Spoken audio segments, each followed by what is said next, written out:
सुबह का समय सीमा रसोई में काम कर रही है। रुचि कॉलेज से कुछ दिनों की छुट्टी लेकर घर आई है। वह सीमा की मदद करने रसोई में आती है। रुचि मुस्कुराते हुए।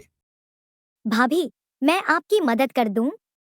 आप अकेले ही सारा काम कर रही हैं। सीमा हंसते हुए। अरे नहीं, तुम आराम करो।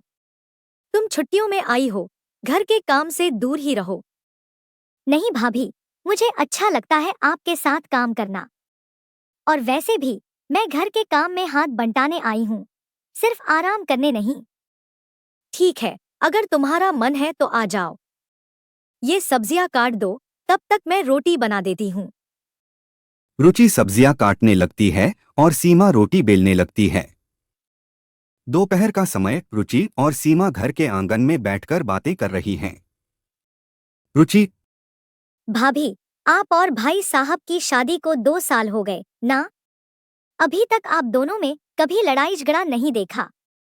अरे, ऐसा नहीं है कि हम लड़ते नहीं, बस हम दोनों समझौता कर लेते हैं। जब भी बहस होती है, अजय हमेशा मुझसे पहले माफी मांग लेता है। रुचि हैरान होकर। भाई साहब माफी मांगते हैं? ये तो बड़ा अजीब लगता है। अजीब नहीं है, वो समझते हैं कि हर रिश्ते में थोड़ा झुकना पड़ता है। मैं भी कभी कभी अपनी गलती मान लेती हूँ। सच में भाभी, आप दोनों का रिश्ता बहुत मजबूत है। मैं भी चाहती हूँ कि जब मेरी शादी हो तो मेरा रिश्ता ऐसा ही हो। शाम का समय अजय घर लौटता है।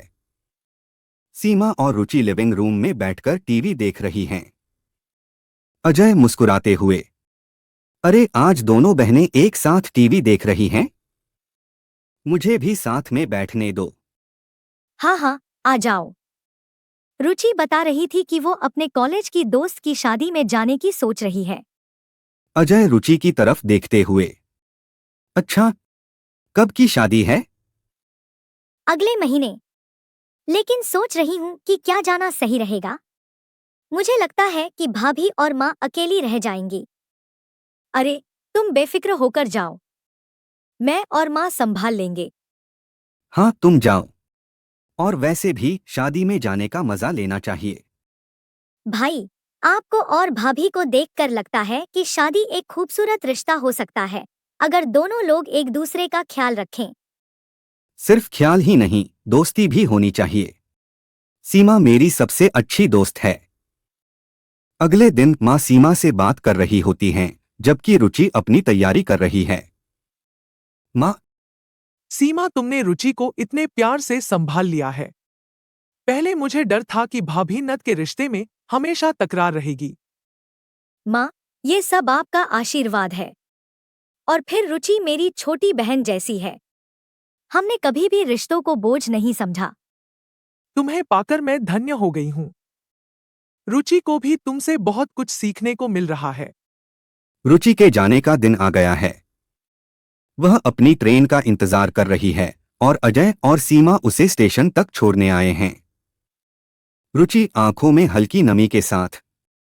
भाभी, आप लोगों के साथ समय बिताकर बहुत अच्छा लगा। मैं आप दोनों को बहुत मिस करूंगी। हम भी तुम्हें मिस करेंगे, रुचि। लेकिन तुम खुश रहो और अपनी पढ़ाई पर ध्यान दो। और हाँ, हमें कॉल करती रहना। ट्रेन का समय हो जाता है और रुचि विदा हो जाती है। घर वापस लौटने पर सीमा और अजय एक दूसरे को देखते हैं। सीमा। रुचि बड़ी प्यारी है ना? उसका यहाँ होना बहुत अच्छा लगता है। हाँ, और तुम्हारा उससे रिश्ता देखकर मुझे गर्व होता है। तुमने हमारे परिवार को बहुत अच्छे से संभाल रखा है। ये सब हमारा मिलाजुला प्रयास है। दोनों हंसते हैं और एक दूसरे के साथ घर में वापस जाते हैं।